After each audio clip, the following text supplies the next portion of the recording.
Welcome to All the Right Marketing, where we talk with business owners and industry leaders about marketing their programs and products. Our guests share tips that help anyone who loves a book, whether you are a librarian, bookseller, author, or publisher. The truth of the matter here is that the advice coming out of these conversations are for creative marketing across several industries.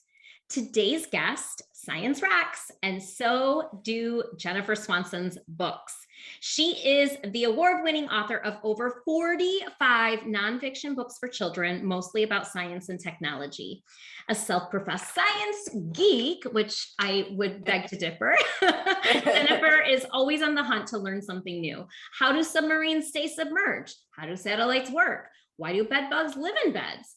She has been a featured speaker at the Tuscan Book Festival, National NSTA conferences, the Highlights Foundation, the World Science Festival, the Atlanta Science Festival, and the Library of Congress's National Book Festival in 2019, right before the world changed. Yes. You can find Jennifer through her website, and we will connect her website, jenniferswansonbooks.com, to the show notes. So welcome to the show. My name's Maria. It's nice to have you, Jennifer. Hi, Maria. Thanks so much for having me. I'm excited to be here. Yes. So what do you define as a geek? What do you think it really is? I mean, there's so many different ways. I love science. So, and if you've heard my background or read some about it, I started a science club when I was 7 in my garage.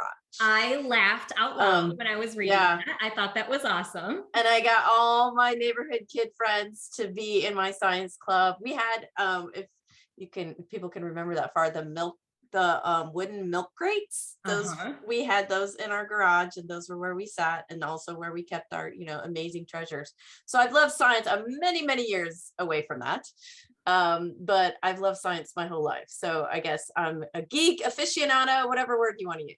So you've been writing books. I mean, you have over 45 titles. That's a lot of books. Was there something that you did from high school before writing books? Was there something in between? So I've always kept journals, which I think a lot of us writers do, right? But maybe, I never imagined myself as an author one day, although I'm a huge reader. So I thought that was cool. So I went to college at the United States Naval Academy, and I have a degree in chemistry. So there's that. I further went on, I have a master's degree in K-8 science education, and my day job, quote unquote, is I'm a science instructor at Johns Hopkins University Center for Talented Youth. So I'm a middle school science teacher. I teach online. We were doing virtual way before everyone had to do virtual. So yeah, I guess you could say it supports both things, right? Like I write science books, and then I also kind of live science. Yeah, you practice what you preach. Truly, you are. Yes. In your day-to-day. That's amazing. Well, let's jump in, because I think that one of the things, that has been really, I would say called for in the industry is books that are focused around STEM.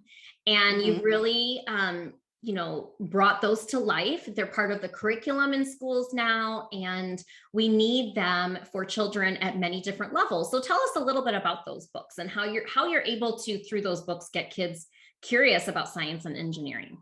Sure, I'd love to. So I write for the older reader, what we in the industry call middle grade. So which is really kind of starts at 3rd grade and up. So it's for kids 8 to 12.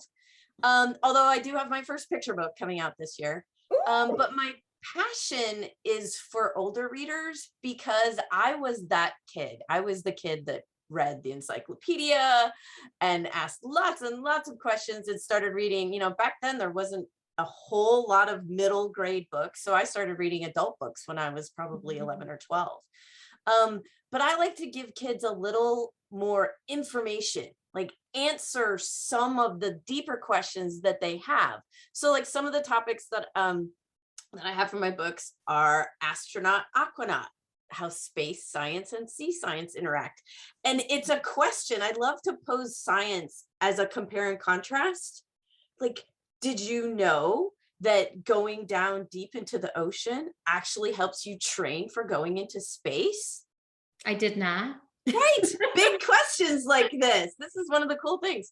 I have another book called Save the Crash Test Dummies, which is all about, the history of car safety engineering. Now, if I first told you the book was about the history of car safety engineering, I'd probably get a look like, wah, wah. Right. Like, sure, I'm going to read that. Now, if I tell you it's told through the eyes sort of a crash test dummy. So cool. Right. So that's the key to getting science and STEM books exciting for kids, is you have to find the right entry point and make them fun, exciting, and add some humor, right? Who doesn't like humor? And exactly. And what is the picture book? Are you allowed to talk about it? Yes, it's actually called Footprints Across the Planet. And it takes the reader on a journey through all of these different footprints that have happened on the earth, and talks about the science, the history, and also the idea is that every footprint makes an impact on our earth, even a carbon footprint or a digital footprint. So at the end, I ask kids or the readers, what type of impact do you want to leave behind? Oh my goodness, I love that. And when does it come out? It comes out in June of 2022, and it's with Rycraft Books, which is a really up and coming, amazing publisher. They're doing some really awesome things. You know, you mentioned, this is a great segue into our topic today. You mentioned the digital footprint, and that's really what we're talking about today. So we're talking about, if you are a writer, an aspiring writer, you don't have to even be published for this conversation to make sense for you and to really relate to you, be relevant. You are going to come across, as an aspiring writer or a published author, you're going to come across the question, what is my brand and how am I promoting myself? Yes. And there's a lot of buzzwords going around, like the word brand and the word platform. So let's dig into this, just like you would with your curious science engaged students. Let's dig into this. Yeah, this is something that we as authors probably struggle with a lot. Like, how do we get the word out there about ourselves? Do we need to have a brand and put ourselves kind of into a box or whatever? So there's many different definitions, and you can look them up, but typically a brand is all about you and what you say, what message you want to get across. And the platform is kind of how you do that. So the platform is the digital thing we're talking about. It's websites, it's social media, Twitter, Instagram, I mean, maybe TikTok. I am not on TikTok, but whatever, go for it, people. I've heard that's making, big leaps and bounds in the book industry. And the question is, what do you have to do? And I think we all struggle with that, right? Like we want to be where people can find us, where hopefully people that buy books can find us. Which leads me to a very important point. I'm going to interrupt you. You don't have to be everywhere. No. And that I was going to go there. I actually, at one SCBWI talk meeting a long time ago, there was an agent who spoke, and he said, look, pick one thing on social media and do it very well. And if you can do that one thing very well, then thinking about doing a second thing. But what you don't want to do is 5 things not well. Right? You have to keep it.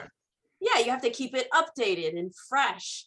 And if you have a website that's 5 years old, that's not good. Or the last time you posted on Instagram was a year and a half ago, then close the account, right? Yeah. Either decide to work on it or close it, because it doesn't look great when you go. I mean, you've done it probably, like I've done it. You look up place and you go, oh, okay, I found out about this place. Oh my gosh, that website is like 3 years old. Are they even still in business? Yes. I've actually messaged someone on Facebook recently. Are you still in business? Because they hadn't posted in years. So, and they didn't get back to me. So I'm not using their services. So the answer is probably yes. Yes. So, okay. So we talked about the difference between a platform and a brand, but do you think that every author needs a brand or a platform? So if you're distinguishing what a brand is, what do you think? Okay, so I think it's important to have a platform. In other words, you need to have something that gets your information out there. what everybody usually does is a website. It's the easiest, and it's actually something that most people who are buying books look for first.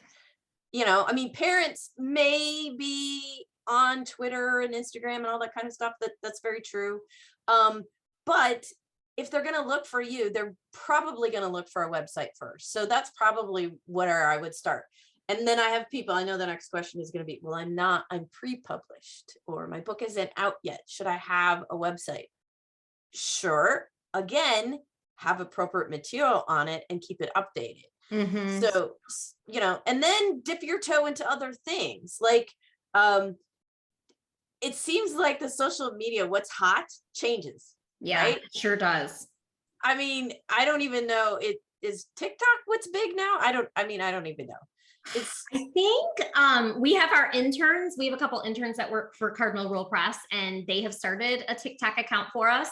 And they're seeing a lot of great things happening there. But yeah, I think it's really, and I don't know if it's so much for picture book authors and publishers as much as it is for adult novels. So for example, Colleen Hoover wrote a book, It Ends With Us. And this book was published several years ago. And it started going viral on TikTok. Wow. And it's like at the top of the charts now. So I think situations like that have been happening, but you don't hear it so much with the middle grade and the young adult and our kind of books. Yeah. So, I mean, the other thing I would say, and this is probably a rule you should always use, do whatever you're comfortable with, right? Yeah. If you are not a person who wants to be on TikTok, then it will come across, right? When you do your videos. Yeah. And same thing for Instagram. Like for me, I like Twitter. Okay, I was going to ask you. I was going to say, what's your jam? Okay, but I'm Twitter. I'm at Jen Swan Books. That's my handle. Actually, that's my. You can find me all across Instagram and so forth. I am not on TikTok. But that's what I love. It's easy for me to kind of throughout the day, I'll just check in and, have a tweet or whatever. I used to do Facebook all the time, but then they kind of changed, with the author Facebook pages. Sometimes you have to promote. Like I have 1,800 followers on Facebook, but only like 10 people see it. It's crazy. So I don't always use that, but some people do. I mean, I use my personal Facebook page. Right? Yeah. And then Instagram, I try to be on Instagram 3 to 4 times a week, maybe. Okay. But I'll just do static posts. Whereas there's some people that do videos and all of those fun things. So you're again, practicing what you preach. You're doing what's comfortable for you. And actually Twitter, I heard it described as more of like a news feed and information. Yes. And with your science background, I think that really makes sense for you. I am a lover of all things color and art, and I'm more of a visionary than I am, when they talk about the different sides of the brain. I'm definitely, is it left side of the brain? Yes. Right? Yes.